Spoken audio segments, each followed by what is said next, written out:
feel like dancing.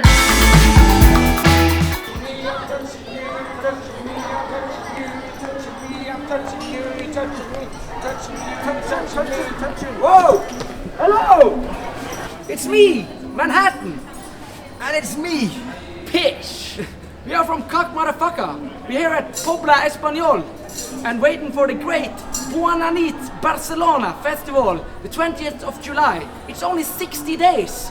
We are just hiding out here, doing different stuff, having masks, walking around, working a little bit, and are excited about the festival that it's only in 60 days. Yes, but Axe, we gotta entertain the people. Let's do it. Yes. I'm touching you, you touching me, I'm touching you, you touching me, I'm touching you, you touching me.